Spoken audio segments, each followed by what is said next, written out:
Welcome to Relation Tales. Please like this video and subscribe Relation Tales. We're grateful for each and every one of you. Let us know where in the world you're tuning in from.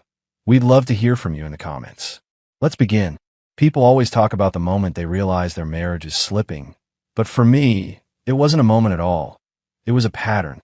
A slow, steady erosion I kept pretending wasn't happening. I'd watch Sierra drift further from me every month, slipping in her phone during dinner, texting late at night, leaving earlier for work, coming home later. She'd brush past me with a quick, "I'm tired," but the scent of unfamiliar cologne on her hair told a different story. And still I tried. Try to keep our routine steady. Coffee ready at 7, gym before work, dinner together at least 4 nights a week, movie nights on Fridays. I clung to normality, while she seemed eager to escape it. The first real crack came one ordinary Thursday. Sierra forgot to log out of her tablet before rushing to a team meeting. I wasn't snooping. I opened it because it buzzed nonstop. The screen lit up with a name I didn't recognize. Landon. His message read, "I missed last night. Same place tomorrow." I remember how my hands trembled. Not from rage, but from clarity. The kind you feel when a truth finally stops hiding. I didn't confront her. Not yet. Confronting a liar when you have partial truth only gives them space to twist it, rewrite it, flip it. So instead, I stepped back and watched her life like a movie I'd already seen, waiting for the scenes to line up. Our routines changed because she changed them. Suddenly she needed more space, more personal time, more work dinners. She'd sigh dramatically when I asked simple questions, acting like I was too clingy, too boring, too predictable. The irony? Those were the qualities she once said she loved. But the strangest shift came when she started treating me like I was an inconvenience.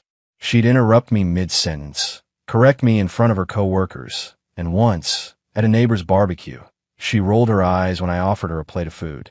That one stung more than the text messages. It wasn't just infidelity. It was disrespect disguised as personality change. That's when I started planning. Not revenge, not yet. I wanted truth. I want a whole picture. I reached out to someone I never thought I'd speak to. Talia, one of Sierra's coworkers. She and I had always been polite acquaintances, nothing more than small talk during office events. But one thing about Talia stood out. She noticed everything. Quiet people usually do. So I invited her for coffee, claiming I wanted help planning a surprise for Sierra. It was the only excuse that wouldn't raise suspicion. At first, she was guarded. Polite smile, crossed arms, giving me short, careful answers. But when I mentioned Landon, just the name, her expression dropped like a glass slipping off a table. She pressed her lips together and looked away, her fingers drumming anxiously on the counter. "Why are you asking me that?" she whispered. "Because," I said softly, "I think something's going on with my wife. And I think you know more than you want to admit." That's when she exhaled, long, shaky, and the floodgates quietly opened. Talia didn't tell me everything that day, just enough to confirm I wasn't imagining things. Enough to confirm Sierra wasn't just drifting away. She was actively choosing someone else. But there was something else in Talia's eyes, a secret she hadn't decided whether to reveal. Something heavier, something that would matter later. And so began to shift inside me. Not anger, not heartbreak, strategy. If Sierra wanted to play with public humiliation, disrespect, deception, I wouldn't fight her in private. I would let her walk right into the moment where the entire truth would take the stage for her. I just needed the perfect setting, the perfect tone, the perfect audience. Her own birthday dinner idea, ironically, gave me exactly that. She thought she'd own the room. She had no idea it would be her undoing. The night of Sierra's birthday dinner arrived faster than I expected, but by then, I was ready, steady in a way I hadn't felt in months. There's a strange calm that comes when you stop guessing, stop questioning, and finally accept the truth. The person you loved has already left you long before you ever leave them. I didn't tell Sierra I had invited a few extra people. I didn't tell her I knew about her long work meetings. I didn't tell her I had anything planned at all. She thought this dinner was just another excuse for her to show off her new confidence, her new circle, her new energy that seemed powered by attention she received outside our marriage. That was fine. Let her step into the spotlight, because she had no idea what was waiting at the center of it. The restaurant she chose was upscale, a place she insisted made the right impression. She arrived dressed like she was attending a red carpet event, not a dinner. Tight curls, glossy lipstick, a fitted black dress that shimmered under the chandeliers. And the moment she walked in, she angled herself so everyone saw her first, as if the rest of us were props in her story. "Calvin, you're early," she said, surprised I was already seated. "I wanted everything to be perfect for tonight," I replied, keeping my tone gentle, controlled. She didn't know that perfect meant something different for me than it did for her. One by one, her coworkers trickled in, loud and full of that showy office friend energy she adored. Then came Talia, calm and observant as always. She walked in without looking at Sierra first. Her eyes went straight to me. A subtle nod passed between us. Nothing more. Just enough. Then, right on cue, the last person arrived, Landon Reeves. He appeared at the door, scanning the room with the confidence of a man who believed he was a secret worth keeping. Sierra's lips parted slightly when she saw him. Just for a split second, but enough for me to catch the flicker of panic she tried to hide. He wasn't supposed to be invited. He wasn't supposed to show up anywhere near our marriage. Her eyes shot toward me, searching for answers. "I thought you'd appreciate your whole team being here," I said with a polite smile. "You're always talking about how close you all are." She forced a laugh, the kind people use when the joke feels like a trap. Dinner started normally, or rather, normal for Sierra. She steered every conversation back to herself, bragging about work praise that didn't exist, retelling stories where she was always the hero, slipping in little jabs at me disguised as playfulness. "Calvin takes forever to decide anything," she said while the table chuckled. "He's just too predictable," another coworker teased. "He means well," she added with a sweet but condescending smile. "But sometimes I feel like I'm dragging him through life." It was meant to sound cute, but it landed like a blade. I watched her revel in the attention, unaware that each comment she made only layered more justification for what I was about to do. Halfway through dinner, Sierra's favorite coworker, Melanie, loud and overly confident, asked the question I knew was coming. "So, Sierra, tell us what's next for you two." She smirked. "Planning anything exciting? A trip? A big change?" Sierra laughed, leaning back in her chair. "A big change. Probably. Honestly, he's lucky I haven't moved on already." The whole table erupted with shocked laughter. But the loudest reaction came not from me, not from the coworkers, but from Talia. She stiffened.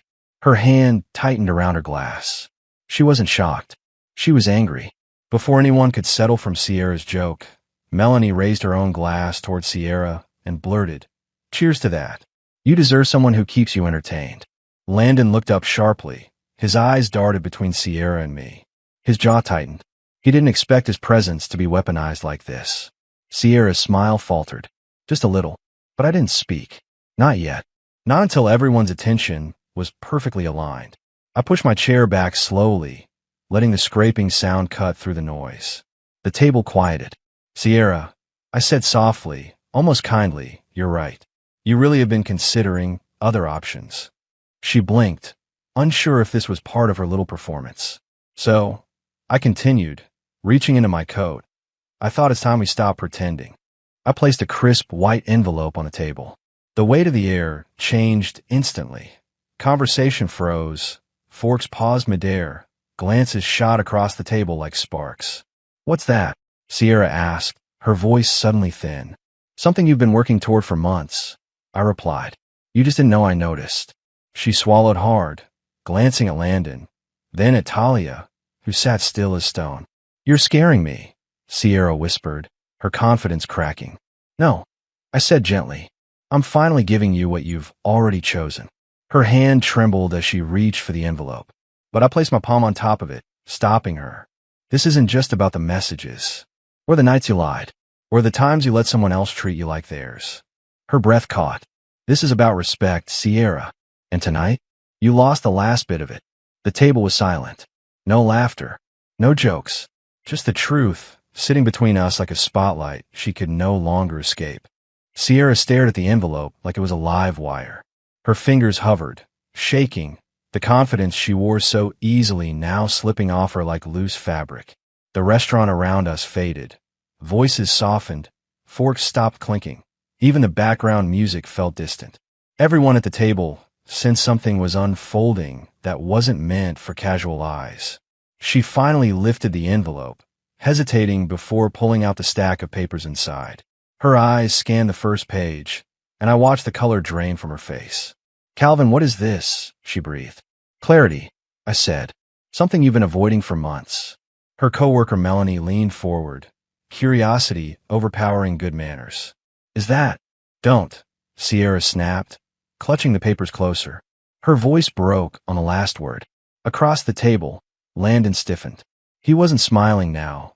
He wasn't even breathing normally. He knew exactly what those papers meant.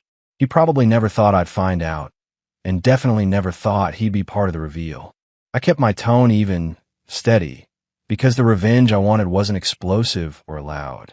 It was precise, controlled, and undeniable. "You know," I began, keeping my eyes on Sierra. "I spent months wondering what changed between us. Wondering why you stopped talking to me at night. Why you flinched when I touched you. Why you suddenly needed to work late 3 times a week." Sierra shook her head. "Calvin, it's not what you think. Those messages—" "What messages?" someone whispered, shocked. I continued as if she hadn't spoken. "I blamed myself for a long time. I thought maybe I wasn't enough. Maybe I got too comfortable. Maybe I didn't chase you the way I used to." She looked up at me then, eyes glossy, desperate. "Calvin, please." But then, I said, "I realized something. I wasn't the one who changed." I leaned forward slightly. "You did." Her throat moved as she swallowed. "I can explain." "Explain what?"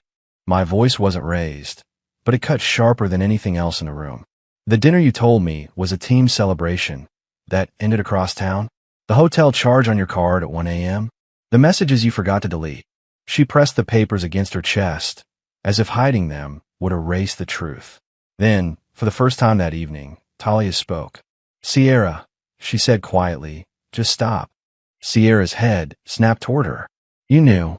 Talia nodded, her expression pained. "I tried to stay out of it, but it wasn't right. Calvin didn't deserve any of this." Sierra looked betrayed. "So you told him?"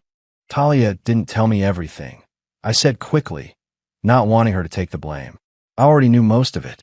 But she confirmed enough. Landon finally spoke, voice tense. "Calvin, listen, whatever you think happened." "What I think?" I gave a humorless laugh. "Landon, I don't think anything." "I know." He went silent. Everyone went silent. Sierra tried again, voice cracking. "Calvin, please, this isn't the place." "That's the thing," I replied softly. "You made everything public. The jokes at my expense. The little humiliations. The nights you played the perfect wife in front of your coworkers while treating me like an afterthought at home. So yes, Sierra, right here is exactly the place." She flinched. I looked down at the envelope. "You haven't finished reading." Her fingers trembled as she skimmed the rest of the papers. Her breath hitched when she reached the last page. You're ending this?" she whispered, voice so small it almost disappeared. I met her eyes. "You already did. I'm just signing where you left off." Sierra's chin quivered. "Calvin, I made mistakes, but I can fix this. I can fix us. We can figure it out." For a moment, a single, fragile moment, I saw the woman I married.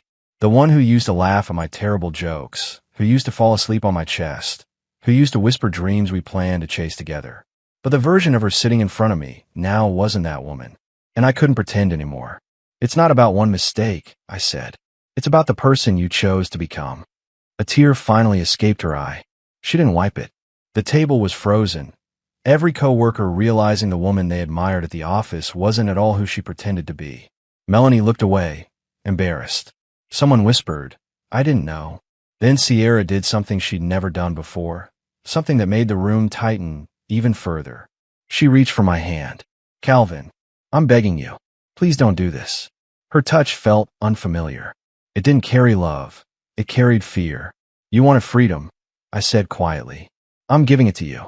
She shook her head desperately. "Not like this. Not in front of them." "You weren't worried about how I felt when you laughed at me in front of them," I replied. Her lip trembled. The power dynamic reversed so smoothly, so silently, it shocked even me. The woman who once held control with ease was now unraveling at the edges, because she realized I hadn't come to fight. "I command it." And nothing terrifies a manipulator more than someone who stops reacting. Before she could speak again, before Landon could step in, before the colleagues could pretend not to stare, Talia's voice cut through the tension once more. "Calvin," she said softly, "you don't owe anyone here anything. Not even her." I nodded, but wasn't over. Not yet. Because the real truth, the deeper reveal, still hadn't surfaced. And when it did, the entire table would understand why Sierra's betrayal wasn't the only one that had been unfolding. The table felt like a pressure chamber. Every person holding their breath, waiting for something they couldn't name, but could sense was coming. Sierra sat frozen, clutching the papers as if they were burning her hands. Landon's jaw was tight, his eyes locked on the tablecloth. No one moved. But the room's tension didn't come from the divorce papers. It came from the truth still sitting in my chest, waiting. Because while Sierra had betrayed me, someone else had unexpectedly stepped into a very different role. I leaned back slowly, giving Sierra space she didn't deserve but needed. "There's something you should know before any of us walk out of this room," I said. Sierra shook her head weakly. "Calvin, please. I can't take more of this. You should hear it anyway." My voice wasn't angry. That was what scared her most. Everyone's eyes shifted to Talia, because they sensed something unspoken sat between us. Even Sierra noticed the subtle protectiveness in the way Talia watched me, the way she didn't look away from the pain in the room. "Talia didn't just confirm what you were doing," I said quietly. "She showed me who you were when you thought no one was watching. The comments, the complaints, the way you talked about our marriage like it was a burden you were too good for." Sierra's breath caught. She told you everything." "Not everything," Talia said, sitting straighter. "Just the truth you refused to face." Sierra's eyes flashed with something. Anger, humiliation, fear. "Why would you do that to me? I trusted you." "No," Talia corrected gently. "You used me. You bragged to me. You put me in the middle of something I want no part of. And you never trusted me.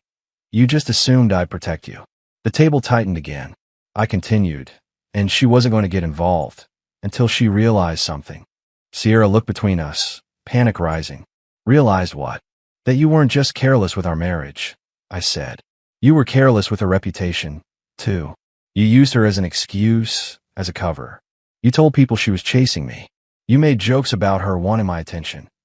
You made her look like the problem." The shock on Sierra's face said everything.